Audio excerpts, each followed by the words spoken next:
pessoal, beleza? Tudo certo aí? Hoje eu estou recebendo de novo o Botelho aqui, que ele vai falar sobre o distanciamento entre o professor e o aluno.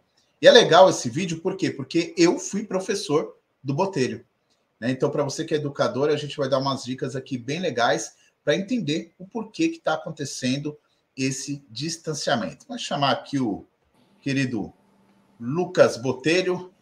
Fala, Botelho, beleza, cara? Olá, e aí, galera? Sou o Lucas, ex-ETEC, né? Aluno do Thiago. Sou psicólogo atualmente, né? Fazendo pós-graduação aí na minha área, na PUC. E o legal também, né, de falar sobre isso é que eu também fui professor, né? Por muito tempo eu dei aula de informática, né? Legal. Fazendo as duas coisas, os dois mundos, né? O melhor dos dois mundos. Estudando psicologia e dando aula de informática, aula de tecnologia, de criação de jogos, de programação.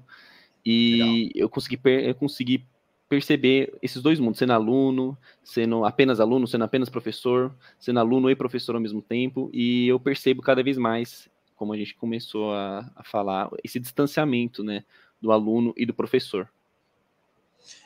Cara, e é legal, né? Primeiro, a gente poder discutir isso, pelo caso de eu ter sido o seu professor, Sim. né? E hoje sou aí seu parceiro, seu fã aí, gosto muito do conteúdo que você sempre traz. E sobre essa questão do distanciamento, acho legal, porque você foi estudar psicologia, né? O professor tem que manjar muito de psicologia para poder colocar em prática, poder trazer ali o aluno junto. Mas eu percebo também, Botelho, né? Eu estou aí há 13 anos na educação, eu percebo sim que cada vez mais a gente está se distanciando do nosso aluno, né? Não vamos nem entrar em mérito aqui para falar do EAD, né? O ensino à distância. Não, Sim. Vamos falar do presencial aqui, tete a tete mesmo, né? Então, cara, por que você acha que está acontecendo esse distanciamento, cara? O que você acha aí? O que você fala para nós?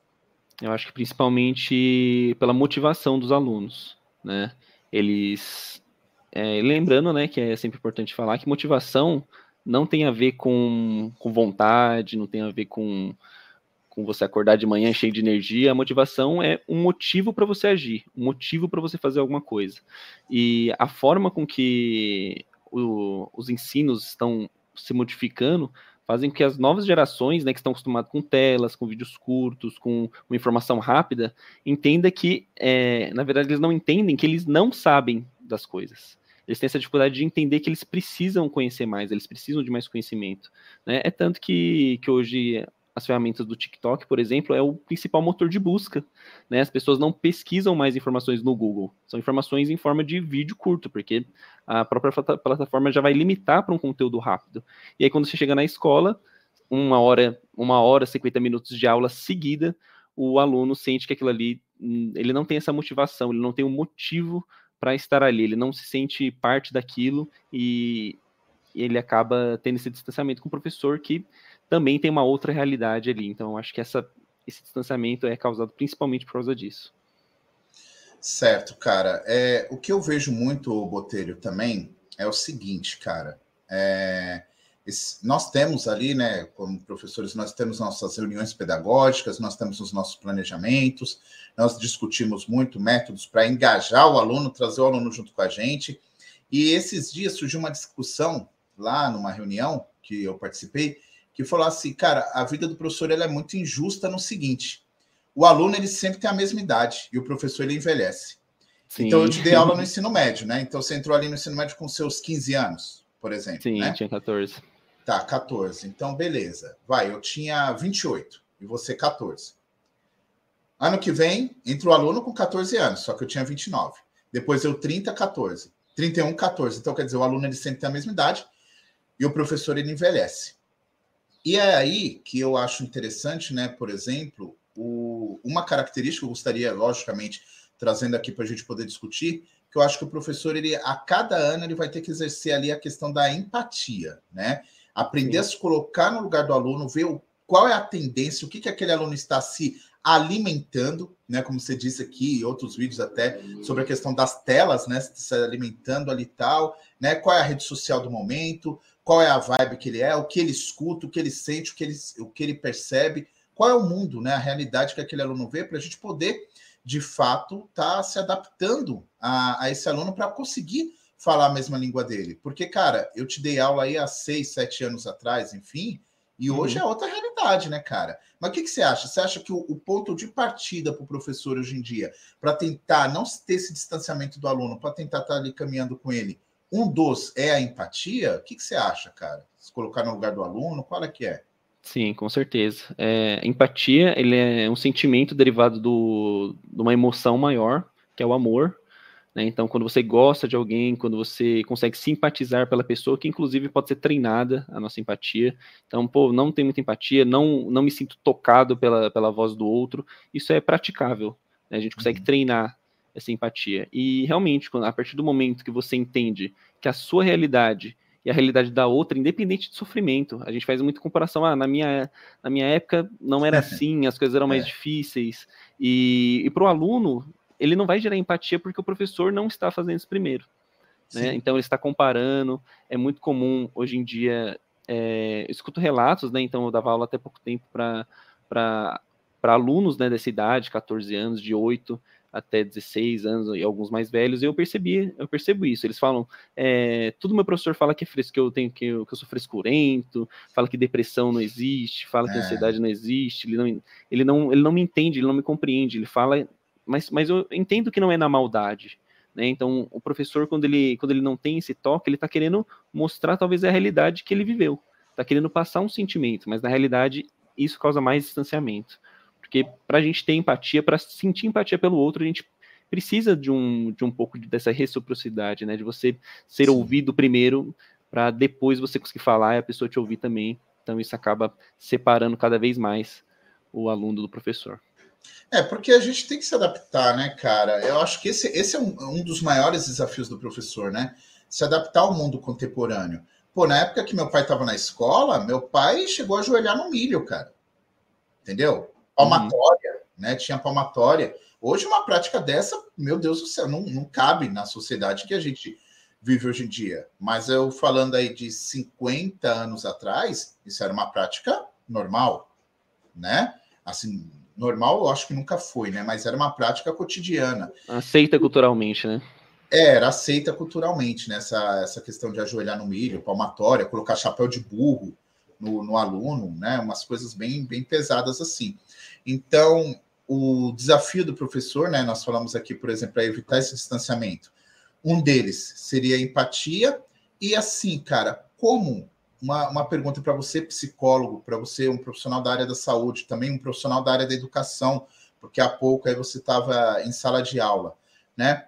Como que o professor, já que você falou que a empatia é treinável, como que o professor ele pode, dia a dia ali, Botelho, ele entender que ele fala, não, cara, peraí, eu tenho que entender esse aluno, né? E parar com aquela, não, na minha época era assim, cara, a sua época já foi, agora você tem que olhar nessa época porque nós estamos juntos nessa época. Como que ele pode, cara, praticar dia a dia a simpatia?